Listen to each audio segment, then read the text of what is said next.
Hello ladies and gentlemen, my name is Dan, the voice behind that Kaito Dan, and welcome to my reaction to the Kingdom Hearts 3 Classic Kingdom trailer.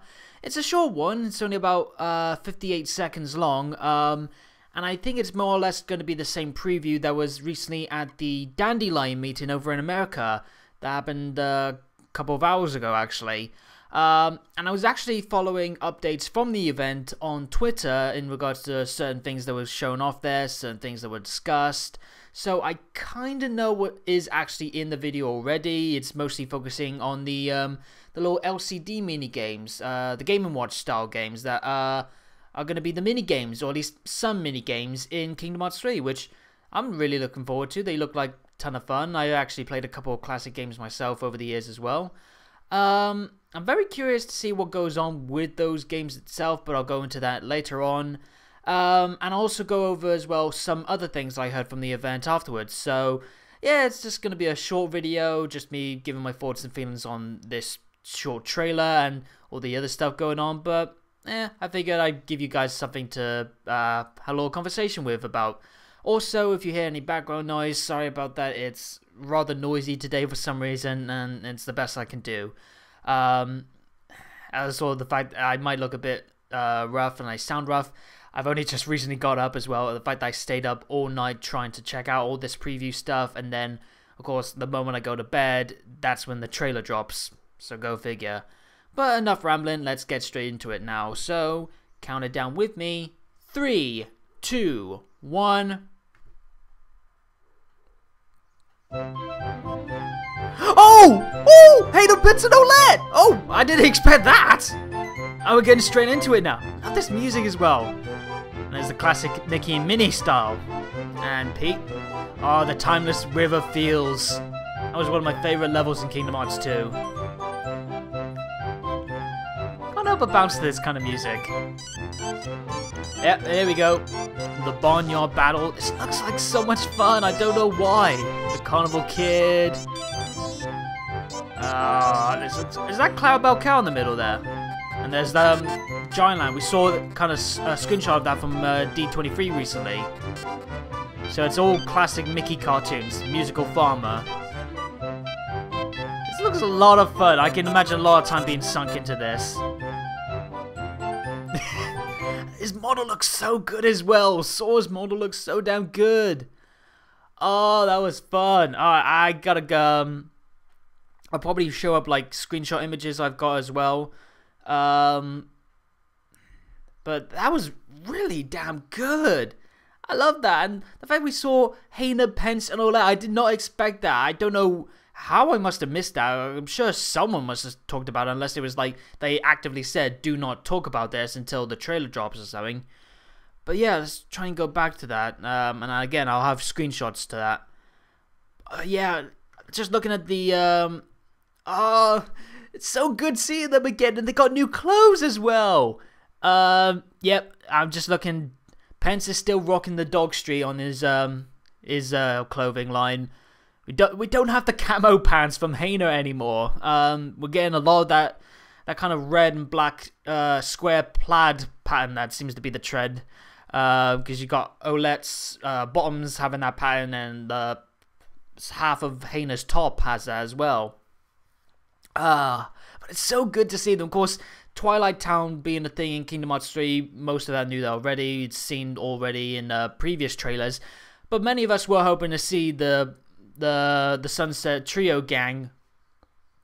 And yeah, we're getting them, and they look so good as well. Oh, I cannot wait to see them. I know people have their gripes with Twilight Town, especially in regards to like the tutorial stuff in Kingdom Hearts 2, but I enjoyed it, and I love these guys as well. And seeing the departing scene early on in Kingdom Hearts 2 with them just really broke my heart. Maybe we'll get them to see Sora, not Sora, Roxas in some sense. But either way, it's still good to see them. And actually, thinking on it, that location, is that what's it called? Tram Common. The bit where they had that tram going around in a loop, next to the item shop that was the old lady with the cat at the start during the tutorial. that looks to be like an upgraded version of the Tram Common. Because it's like the item shop there on the right, and on the left must be the item shop. We didn't have a hotel or whatever that is in the background in Kingdom Hearts 2, but that looks to be like a new version of that area. And that looks really cool. And again, more NPC shots. We saw that with a screenshot of the Tangled world that had some NPCs in the background for those cutscenes. So we're getting NPCs involved in the cutscenes. Hopefully we'll see a lot more NPCs across the entire lineup for all the worlds, because I want the worlds to feel more lively, and we're definitely getting it just from the setting alone. It looks so freaking good. Okay, so let's move into the minigames now. So, yeah, we're getting this sort of like handheld thing. I don't know if it's actually from Hayner, Pence, and Olette themselves. Might have given it to Sora as a gift. But the minigames, they look a ton of fun. Again, they're based on classic Mickey Mouse cartoons like Steamboat Willie, of course. We got, just looking through here. Yeah, it's Carnival Kid, Barnyard Battle, Musical Farmer, and the Giant Land one. Yeah, these look...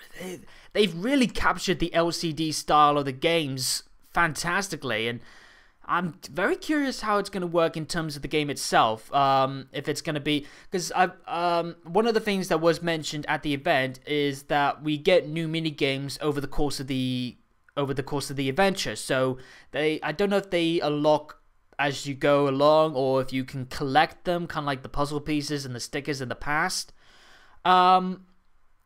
Yeah, I'm definitely looking forward to playing those. I imagine I'm gonna have so much fun trying to beat the high score, and I imagine that's gonna go towards the journal, as per past minigames, where you gotta try and beat a certain high score and then you get the mark.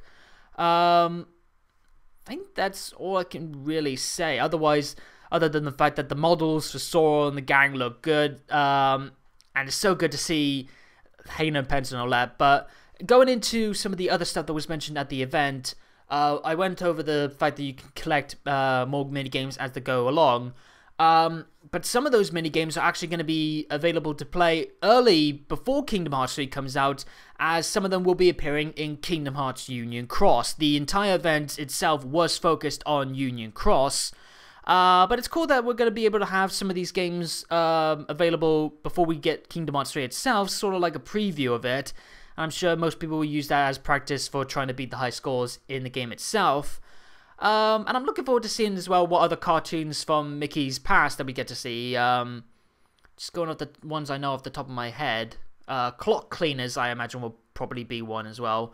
I would love it if we get some of the modern stuff like Runaway Brain and the Mickey Mouse version of The Prince and the Pauper, but obviously I think it's going to focus more on the classic stuff, kind of like Timeless River itself.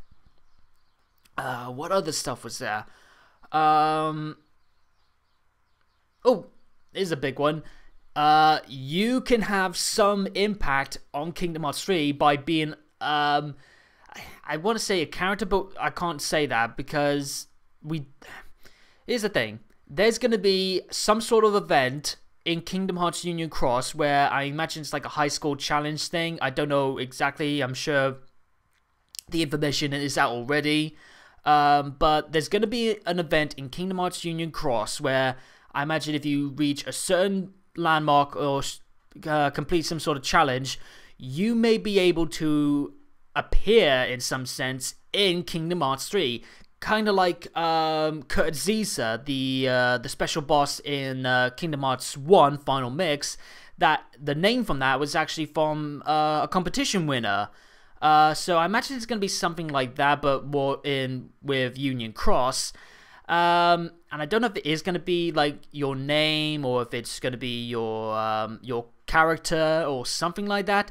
But that's cool, seeing something like that where you get more of a fan interaction, a fan element in Kingdom Hearts 3, and it's a nice kind of full circle feeling as well with obviously the Kurt Zisa stuff in the first game or Kingdom Hearts 1 Final Mix, and then we're getting the same thing for the final chapter of the Xehanort saga, which is pretty freaking cool. I again, I think that's all I can pretty much say that's been shown. But either way, this was a very fun little joint. Obviously, for me, I think obviously the minigame stuff is pretty cool, but the biggest takeaway for me is seeing Hannah, Pence, and Olette again, seeing the new version of Tram Common as well, and I'm looking forward to seeing what other stuff happens. Obviously, this was more just for the focus of the Union Cross, and I'm fine with it being a short preview. The big next Kingdom Hearts 3 stuff is more than likely going to drop at E3 later on in, I think, July, so we'll probably get... Oh, that's another big thing. There's going to be a brand new world for Kingdom Hearts Union Cross, a world that has not been used in the Kingdom Hearts series before, and apparently one of the characters from that world will appear as a summon in Kingdom Hearts 3. So the moment that new world is revealed for Union Cross, I'm sure all of us are going to be speculating who is going to be the character that is going to be the next summon, because we've got so far just Ariel as sort of the Link summon thing.